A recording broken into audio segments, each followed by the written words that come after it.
Item number 24 Shri Rahul Gandhi ji.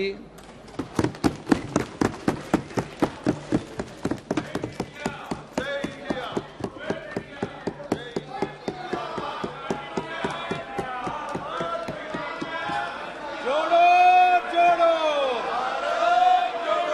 जोड़ो जोड़ो जोड़ो जोड़ो जोड़ो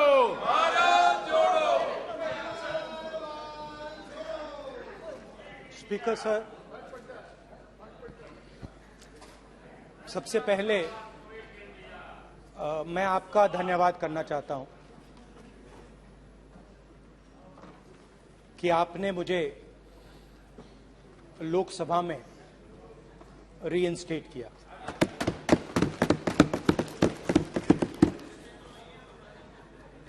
और पिछली बार जब मैं बोला तो शायद मैंने आपको थोड़ा कष्ट भी पहुंचाया, क्योंकि मैंने इतनी जोरों से अदानी जी पे फोकस किया कि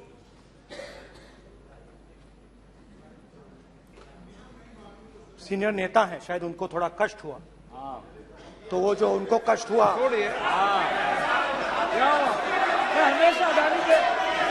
हमेशा अडानी पे अभी भी कष्ट हो रहा है। वो जो कष्ट हुआ, अभी भी कष्ट हो रहा है। विषय पे आइए, विषय पे। अभी भी कष्ट हो रहा है। अभी भी कष्ट हो रहा है। ये देखिए, ये सारे नहीं मगर सुनिए ये है।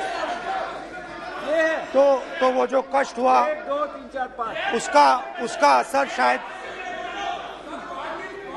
हुआ। तो इसके लिए मैं आपसे माफी मांगता हूं, मगर मैंने सिर्फ सच्चाई रखी थी। मगर आज जो मेरे बीजेपी के मित्र हैं, आज आपको डरने की जरूरत नहीं है, डरो मत क्योंकि आज जो मेरा भाषण है, डरो मत और आप डरो मत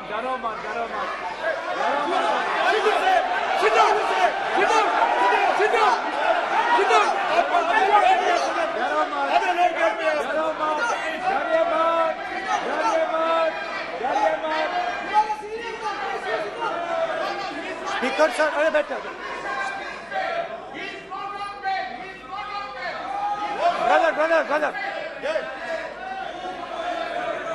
तो आज कोई घबराने की जरूरत नहीं है।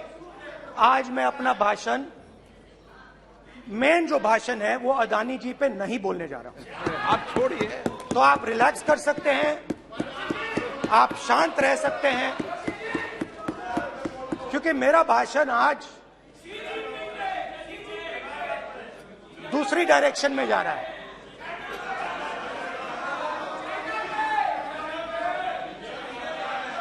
रूमी ने कहा था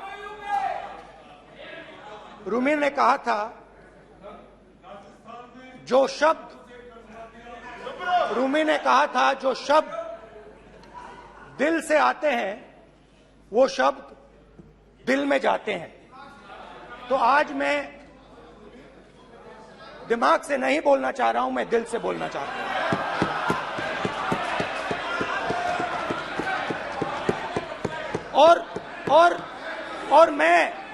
और मैं आज आप लोगों पर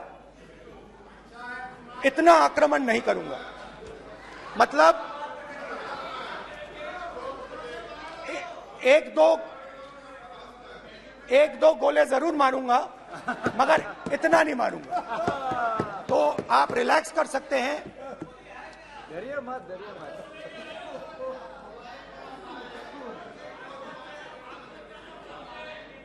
अरे रक्षा मंत्री जी आज संभाल लेंगे आप लोग।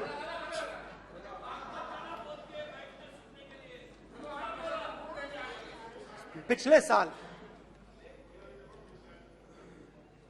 130 दिन के लिए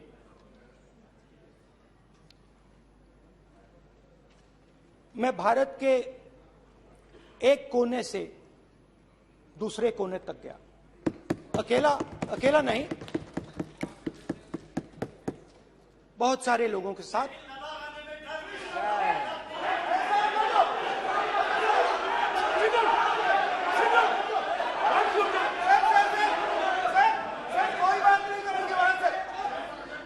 सर ये हमारा टाइम खत्म करने का साजिश है। प्रधानमंत्री बोलेंगे ऐसे ही हो गया सर। सारे समाज निकल जाए। समुद्र अधीर समुद्र के तट से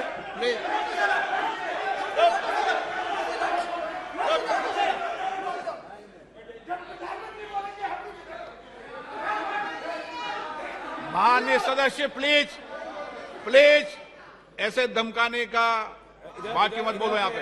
यहाँ पे बोलिए, आप उधर भी हाँ बोलिए। प्लीज। मैं समुद्र के तट से कश्मीर की बर्फीली पहाड़ी तक चला। नहीं, लद्दाख को मैंने नहीं छोड़ा। यात्रा अभी खत्म नहीं हुई है, यात्रा जारी है और जरूर लद्दाख आएंगे, घबराइए मत। बहुत सारे लोगों ने मुझसे पूछा यात्रा के दौरान, यात्रा के बाद कि राहुल तुम क्यों चल रहे हो, क्या तुम्हारा लक्ष्य क्या है, कन्याकुमारी से कश्मीर तक क्यों जा रहे हो। और जब वो मुझसे पूछते थे, शुरुआत में मेरे मुंह से जवाब नहीं निकलता।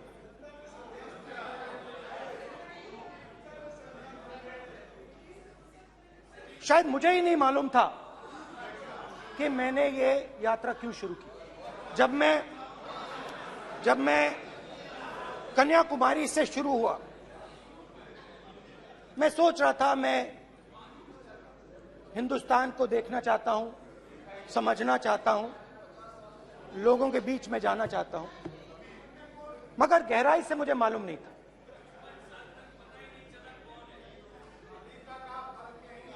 थोड़ी देर में मुझे बात समझ आने लगी।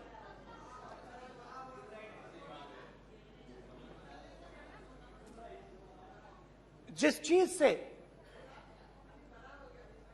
मुझे प्यार था, जिस चीज के लिए मैं मरने को तैयार हूं, जिस चीज के लिए मैं मोदी जी की जेलों में जाने को तैयार हूं, जिस चीज के लिए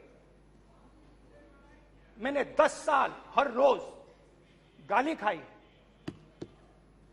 उस चीज को मैं समझना चाहता था।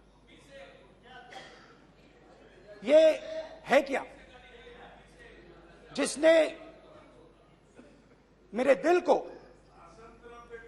इतनी। भाई आप रनिंग कमेंट्री बंद करो, नहीं तो हम भी चालू करेंगे। सुनने का अपने जिस धैर्य रखो। जिस चीज ने मेरे दिल को इतनी मजबूती से पकड़ रखा था, उसको मैं समझना चाहता। शुरुआत में जैसे मैंने शुरू किया,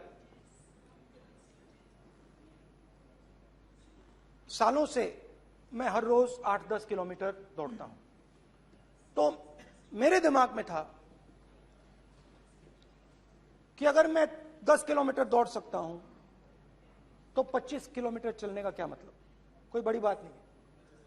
ये मैंने सोचा था। आज मैं उस भावना को देखूं तो वो अहंकार था कि मैं ये कर सकता हूं, ये कुछ नहीं है। तो मेरे दिल में उस समय अहंकार था।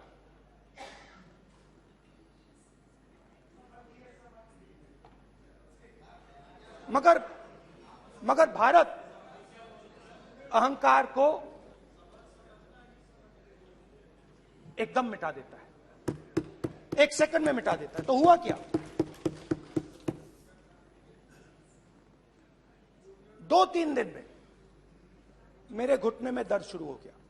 पुरानी इंजरी थी और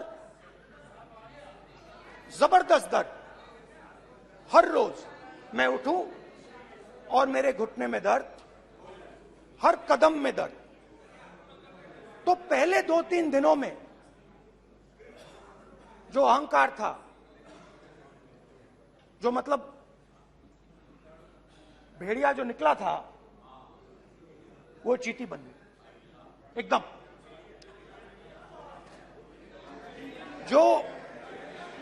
जो हिंदुस्तान को अहंकार से देखने निकला था, वो पूरा का पूरा अहंकार गायब हो गया।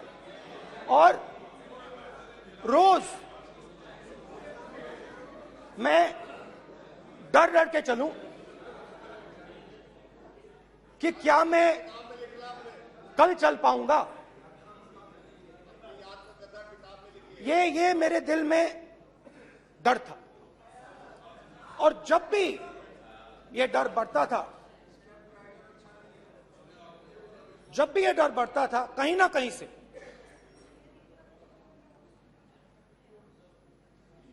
कोई ना कोई शक्ति मेरी मदद कर देती। एक दिन मैं सह नहीं पा रहा था, एक छोटी सी लड़की आती है, मुझे चिट्ठी दे देती। मैंने चिट्ठी खोली, 8 साल की थी, उसमें लिखा था, Rahul, I am walking with you, don't worry. उसने मेरे पैर में चोट देखी और उसने अपनी शक्ति मुझे दे दी। सिर्फ उसने नहीं, लाखों लोग ने।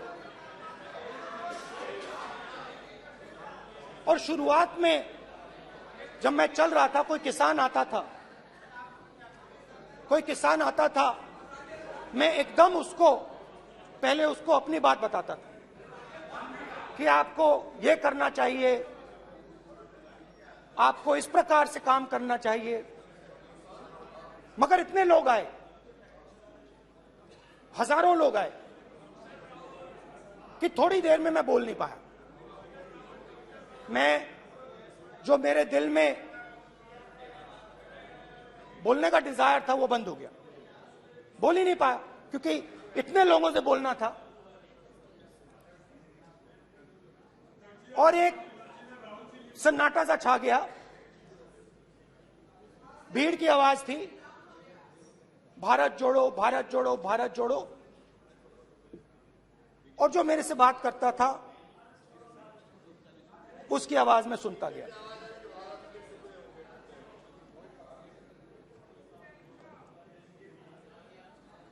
हर रोज सुबह 6 बजे से रात 7-8 बजे तक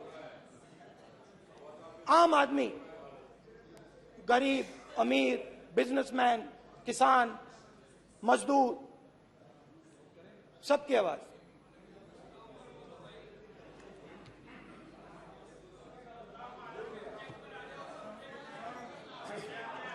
आ रहा हूं। आप कल से रुके, अब थोड़ा और रुक लो, 5-10 मिनट रुक जाओ।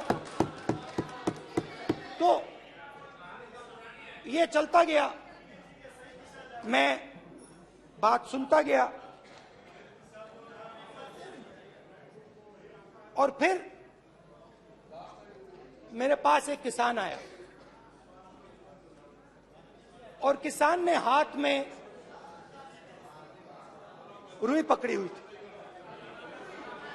और उसने मुझे कहा, अध्यक्ष महोदय, उसने मुझे कहा, मेरे आंख में देखकर उसने मुझे अपना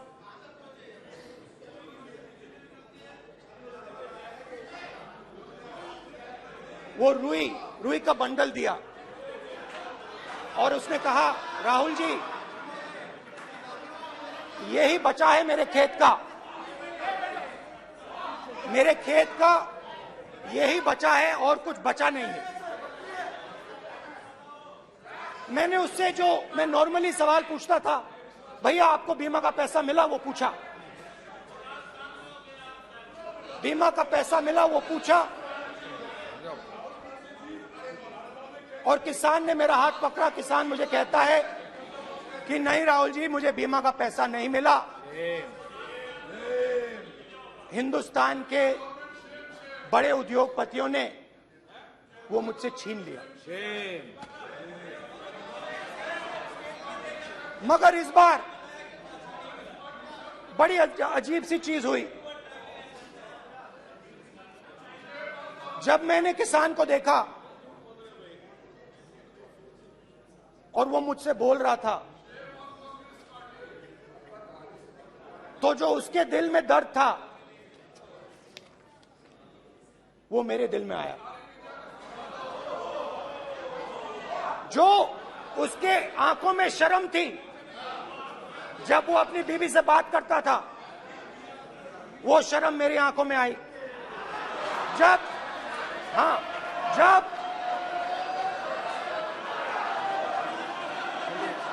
जब उसकी जो भूख थी वो मुझे समझ आई।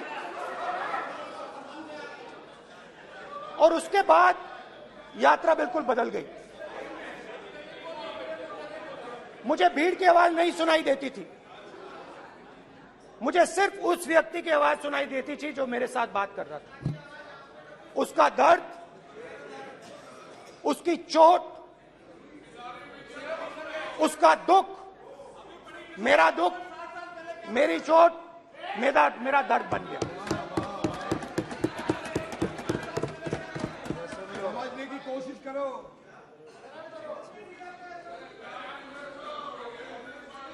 भाई और बहनों, लोग कहते हैं कि ये देश है, कोई कहता है ये अलग अलग भाषाएं हैं, कोई कहता है ये जमीन है, मिट्टी है, कोई कहता है ये धर्म है, ये सोना है, ये चांदी है। मगर भाइयों और बहनों, सच्चाई है कि ये देश एक आवाज है। ये देश सिर्फ एक आवाज है। ये देश, इस देश की लोगों की आवाज है। इस देश के लोगों का दर्द है, दुख है, कठिनाइयां हैं। और अगर हमें इस आवाज को सुनना है तो हमारे दिल में जो अहंकार है, हमारे जो डिजायर्स हैं, हमारे जो सपने हैं, उनको हमें परे करना पड़ेगा। जब हम अपने सपनों को परे करते हैं, तब हमें हिंदुस्तान की आवाज सुनाई देती है। तब तक हिंदुस्तान की आवाज हमें नहीं सुनाई देती। अब आप कहोगे ये बात मैंने नॉन कॉन्फिडेंस मोशन में क्यों रखी? इसका क्या मतलब है कि भारत एक आवाज है, भारत लोगों का दुख है, भारत लोगों का कष्ट है, मुश्किलें हैं। क्योंकि भाइयों और बहनों,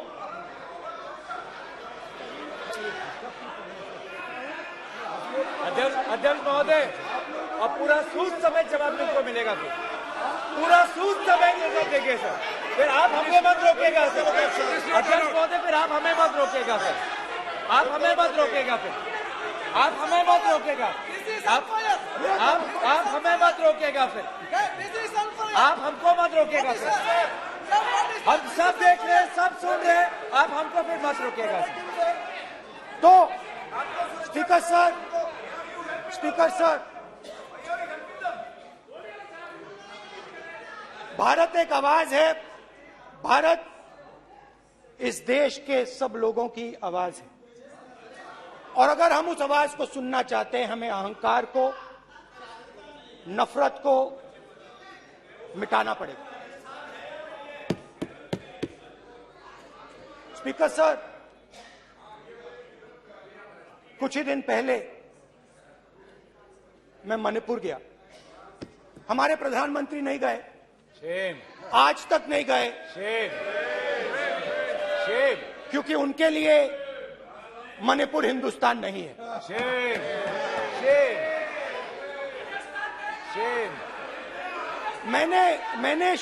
मैंने मणिपुर शब्द प्रयोग किया, मगर आज की सच्चाई यह है कि मणिपुर नहीं बचा है। मणिपुर को आपने दो भाग में कर दिया है। मणिपुर को आपने बांट दिया है, तोड़ दिया है। मैं मणिपुर में रिलीफ कैंप्स में गया। रिलीफ कैंप में आज जा रहा हूं।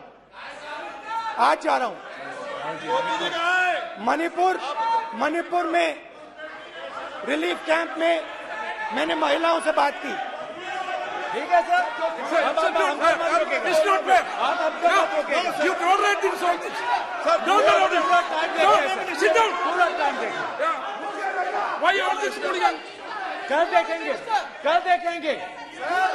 प्रधानमंत्री बात नहीं करेंगे सर, प्रधानमंत्री की बात नहीं करेंगे सर ऐसे।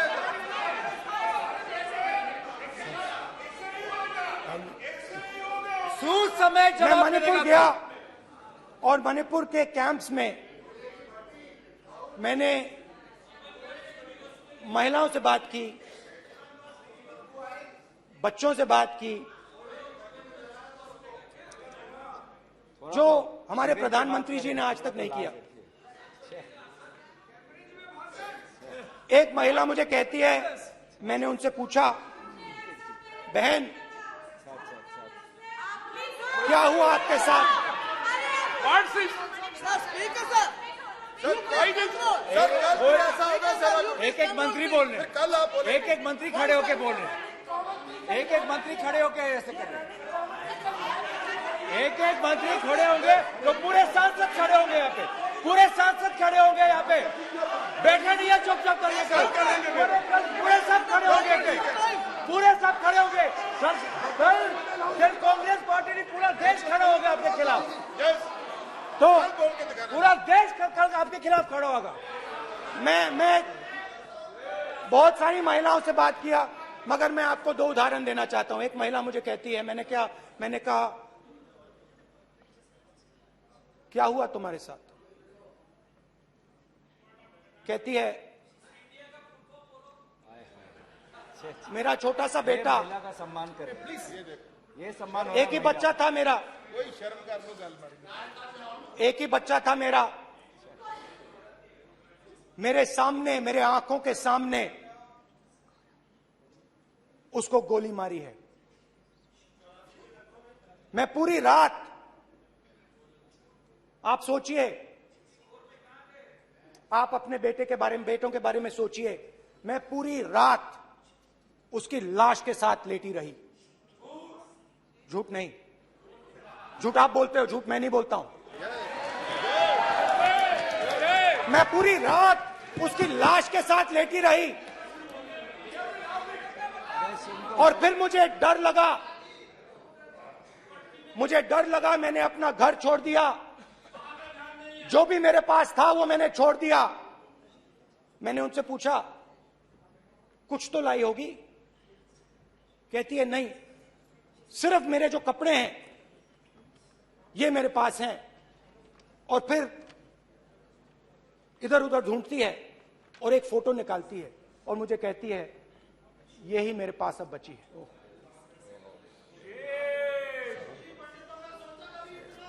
एक और उदाहरण, दूसरे कैंप में मैं, एक महिला मेरे सामने आती है, मैं उससे पूछता हूं, तुम्हारे साथ क्या हुआ? क्या हुआ तुम्हारे साथ? और जैसे ही मैंने ये सवाल पूछा,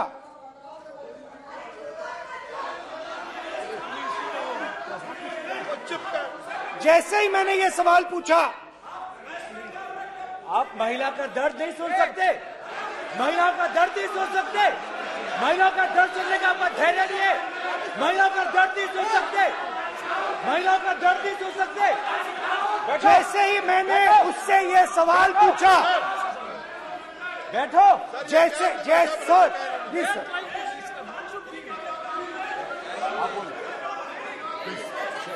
शर्म करिए, शर्म करिए। जैसे ही मैंने उससे सवाल पूछा तुम्हारे साथ क्या हुआ, शर्म नहीं है तेरे को? वैसे ही 1 सेकंड में वो कांपने लगी। उसने अपने दिमाग में वो दृश्य देखा और वो बेहोश हो गई। मेरे सामने कांपती हुई बेहोश हो गई। तो ये मैंने आपको सिर्फ 2 उदाहरण दिए हैं। स्पीकर सर, इन्होंने मणिपुर में हिंदुस्तान की है, सिर्फ मणिपुर की नहीं, हिंदुस्तान है। इनकी राजनीति ने मणिपुर को नहीं, हिंदुस्तान को मणिपुर में मारा है। हिंदुस्तान को, हिंदुस्तान का मणिपुर में।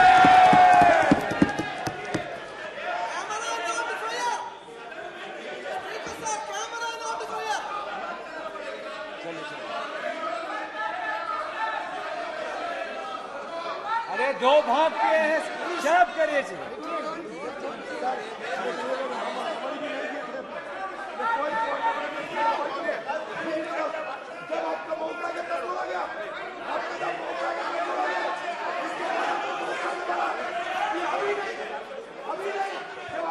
माननीय सभी सदस्यों से कहूंगा शांति रखें, please please.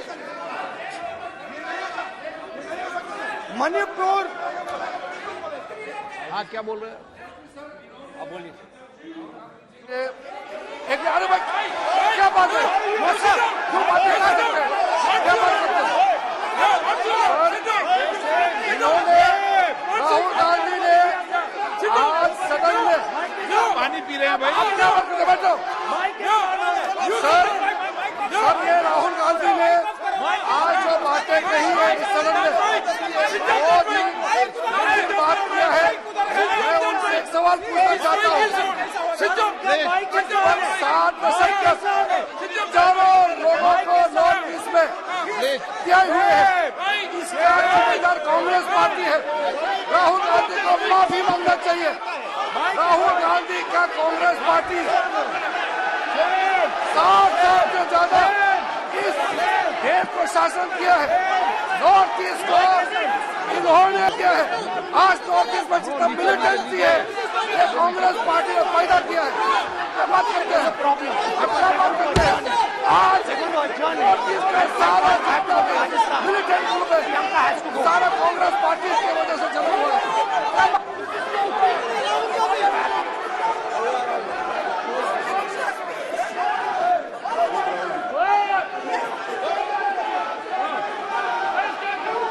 Okay, back.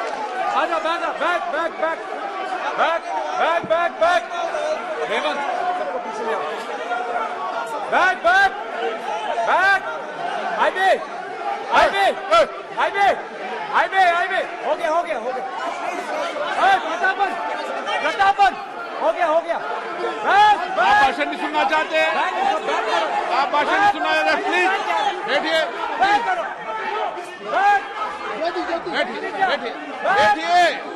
Please बैठिए, प्लीज बैठिए, चलिए।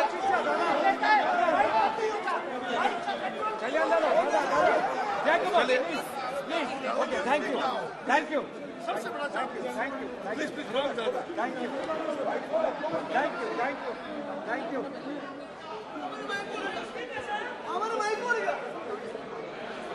एक मिनट बैठिए, एक मिनट प्लीज बैठिए, प्लीज बालूजी,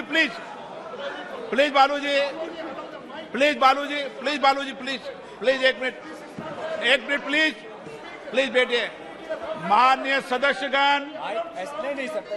जिस तरीके का व्यवहार आप टेबल पर आकर कर रहे हैं, इस तरीके से सदन नहीं चलेगा। ये तरीका ठीक नहीं है। जब मैंने किसी को कहा है तो कहा है, ऐसे सदन नहीं चलेगा। आप सदन नहीं चलाना चाहते, अलग बात है। अब अपनी बात कहिए, गलत तरीका ये। नो, ऐसे सदन चलने वाला नहीं है। जो माननीय सदस्य टेबल पर आए उनके खिलाफ कार्रवाई होगी। प्लीज बैठिए, बैठिए, बैठिए, आप भी बैठिए, आप भी बैठिए। माननीय मंत्री जी, माननीय मंत्री जी, प्लीज बैठिए। भारत सदन है, माता, प्लीज बैठिए, भारत माता, प्लीज बैठिए। Please brother. मैं बहुत शांति से सुन रहा हूं, इसका तरीका ये नहीं है उचित हो कि आप टेबल पर आए। नहीं, गलत, गलत तरीका ये। आप जैसे मैंने माननीय सर प्लीज, जैसे मैंने, प्लीज ब्रदर, प्लीज, भैया पानी लो, पानी लो। जैसे मैंने भाषण के शुरुआत में बोला, भारत एक आवाज है, भारत हमारी जनता की आवाज है, दिल की आवाज है। उस आवाज की ने मणिपुर में की, इसका मतलब भारत माता ने मणिपुर में की।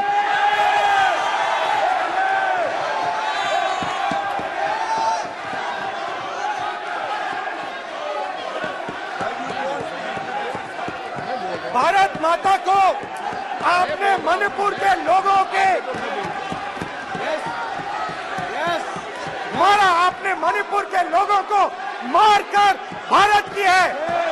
आप देशभक्त नहीं हो, आप देश प्रेमी नहीं हो, आप मणिपुर में की। प्लीज, प्लीज, एक मिनट, प्लीज, प्लीज बैठिए, प्लीज, प्लीज बैठिए।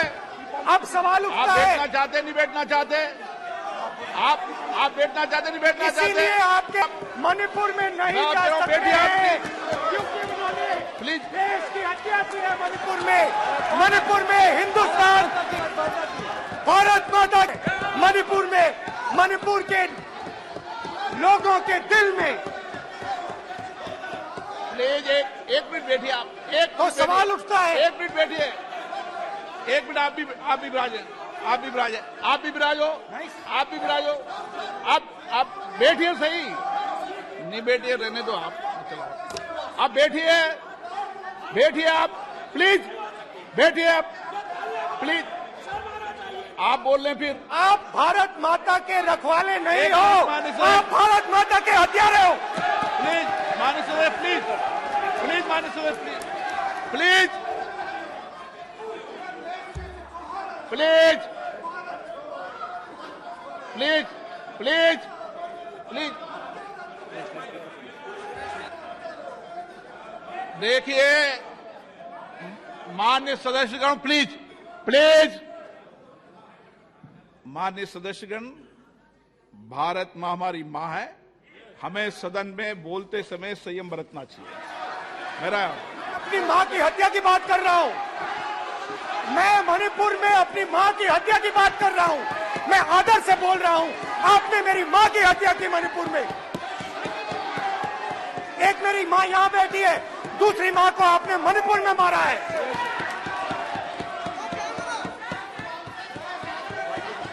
और हर रोज जब तक आप हिंसा को बंद नहीं करोगे, तब तक आप मेरी माँ की हत्या कर रहे हो। हिंदुस्तान की सेना मणिपुर में एक दिन में शांति ला सकती है, हिंदुस्तान की सेना का आप प्रयोग नहीं कर रहे हो, क्योंकि आप हिंदुस्तान को मणिपुर में मारना चाहते हो।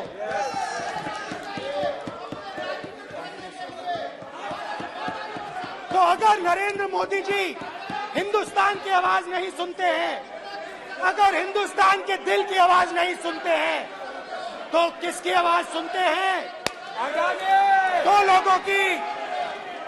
दो लोगों की आवाज सुनते हैं। प्लीज, इसकी आवाज सुनते हैं, प्लीज, माननीय सदस्य, इसकी आवाज सुनते हैं, माननीय सदस्य, और प्लीज। इसलिए सुनते हैं।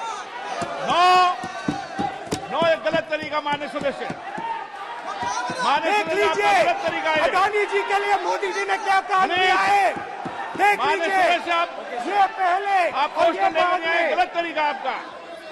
माननीय सदस्य, आपका गलत तरीका है, आप सीनियर सदस्य हैं, आप इस तरीके का व्यवहार सदन में मत करिए।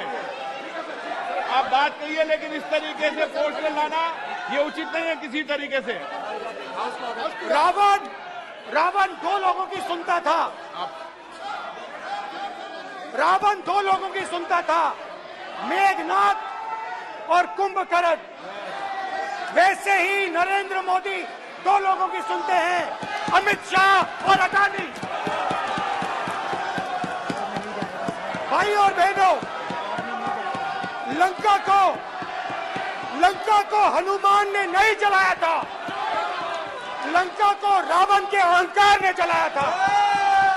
प्लीज माननीय सदस्य, आप संयमित बोले। आप ये सदन है, आप तरीके से बोलिए माननीय राम सदस्य। ने रावण को नहीं मारा था, रावण के अहंकार ने रावण को मारा था। आप पूरे देश में केरोसिन फेंक रहे हो, पूरे देश में आप केरोसिन फेंक रहे हो। आपने मणिपुर में केरोसिन फेंकी और फिर चिंगारी लगा दी। अब आप हरियाणा में कर रहे हो, पूरे देश को आप जलाने में लगे हो। आप पूरे देश में भारत माता की हत्या कर रहे हो। धन्यवाद स्पीकर।